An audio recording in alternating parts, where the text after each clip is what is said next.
John, we got a telegram from some lady friend of yours, a Bonnie something or other. Something you ain't telling me? Bonnie McFarland. She's a friend. Saved my life when I went after Bill and nearly got myself killed again.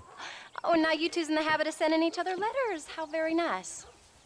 It weren't nothing like that. What's it say? I don't know. I can't...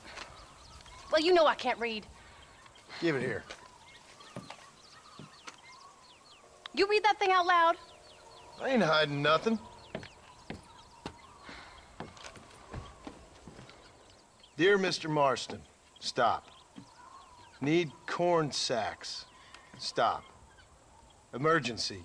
Stop. Weevils and moths ate entire county supply. Stop. Can you help? Not exactly the most romantic request now, is it? I guess not. And she saved your life, you say? Yes, ma'am. Well, then you're gonna have to help her and her family out. We've got a plentiful supply of corn sacks over near the silo. About the one thing Uncle didn't manage to have stolen while we was gone. Okay. Hurry back, John. And John, what's she like? You know. A little bit like you, I guess. She's a woman in a man's world.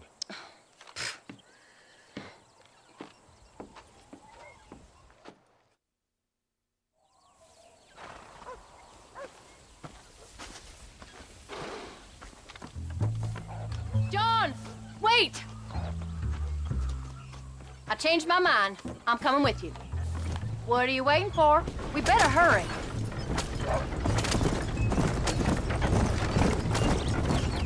I don't think I can let you go off again without me. Fair enough. I'm glad of the company. You only had to ask. Ask? I was waiting for you to ask me. I thought you'd want to keep an eye on the boy. Oh, while you were off cavorting with cowgirls in the next county? I don't think so, John Marston. You only just got home. That Jack has seen enough of me for a lifetime. So, is she married? This Bonnie McFarland? No. What does she look like? I don't know. Pretty normal, I suppose. Aren't we headed for Hennigan's Stead? Normal? What? Normal like me? No. Normal as in 2 eyes, mouth, nose, that kind of normal. Besides, ain't no woman fine as you. A little flattery. Now we're finally getting somewhere. If you find yourself in a hole, the first thing to do is stop digging. Another pearl of wisdom from John Marston. I sure do miss those. I never took you for the jealous type, Abigail. I ain't jealous so much as curious. You heard what she wrote. It's just some corn. She saved my life, and she was decent enough to me, so I owe her this much at least. How did she save your life, anyway? She found me half dead on the side of the road and took me to the doctor. Most folks would have left me there. Half dead from what? Bill didn't take so kindly to me visiting unannounced. Bill never did like surprises. How was he? Same as he was when we left. Angry and dumb. Taking his revenge out on the world. People down there was really scared of him. Of Bill? You gotta be kidding me. He was only frightening if he was afraid of dumb fools. Bill weren't so bad, but when Dutch went crazy, Bill took it hard. For a while, we all thought we'd found something right. Better way to live, but it was just a lie. So you saw before they did. Maybe. But they was still kind of a family. A family that left you for dead. You knew the truth, John, and they hated you for it.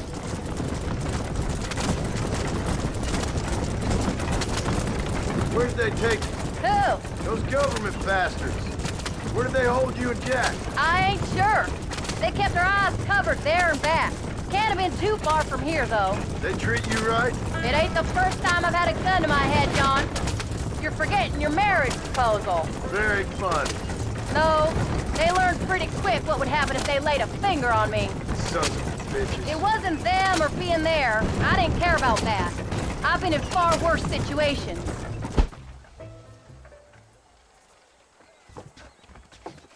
You came. Thank you so much. We lost the entire harvest.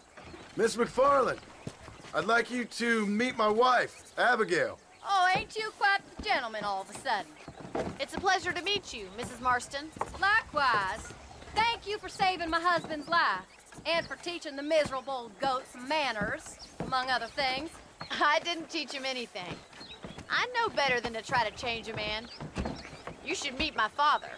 Oh, people can change, Miss McFarland. John and I have to believe that more than anybody. This is a decent first harvest for you, John.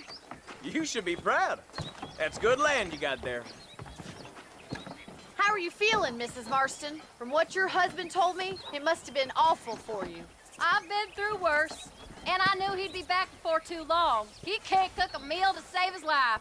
Abigail, in my darkest hours, when I was most homesick, just the thought of one of your rat meat stews kept me pushing forward. Well, about as amusing as a weeping saddle sore, ain't he, Miss McFarland? If you're gonna start yammering about women's work, John, I'd say you might be in the wrong company. I'd say so, too. I never felt so outnumbered.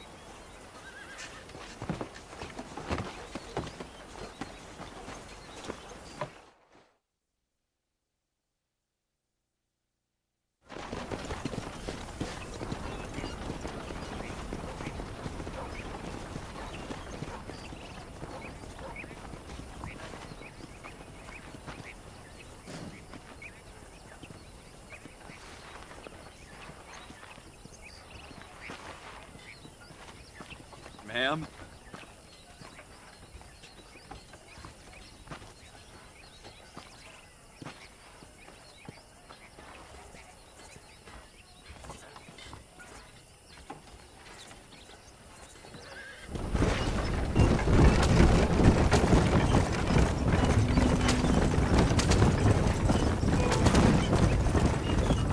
So that was the famous Bonnie. That was her, all right. She's pretty. She's normal, like I said. Well, you always wanted to be a rancher. I'd have thought she'd be just your thing. The perfect rancher's wife, if I ever saw one. I already got a rancher's wife. I'm only teasing. I like her, and I'm glad she saved your life. Most of the time, anyways. The McFarlands are good people. She did blush redder than a shepherd's sunset when she saw you, though. I have that effect on women. You clearly had one too many blows to the head. You ain't wrong about that, Mrs. Marston. That's quite a ranch they got there. That'll be us someday. As soon as we get back on our feet. I don't know, John. How many times can we start again?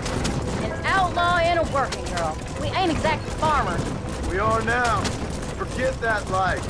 It's over. Do you really believe that? We have to. It's the only way we'll ever have a future. The life we led, that doesn't go away. It's never over.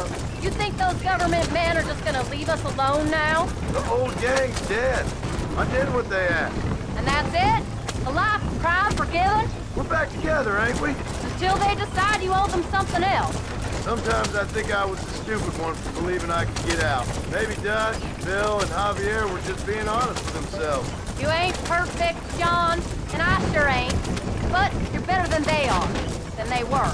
Maybe we can't change, but we gotta try, for Jack's sake. Even if we have to start again 100 times. It's better than going back to what we were.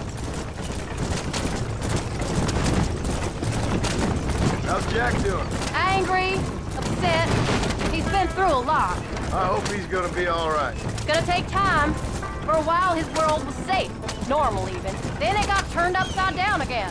He ain't saying much about it. I've tried to talk to him, but how do you explain any of it? What do you say when he asks about Uncle Bill and Uncle Dutch? They were family when he was a little boy. He hides away in those books of his. Wouldn't you? It ain't like the real world's done him many favors. He's just been kidnapped. He grew up with the gang. That's no life for a boy. We did our best to protect him. Come on, John. He saw things no boy should see. Well, now we got a chance to make it right.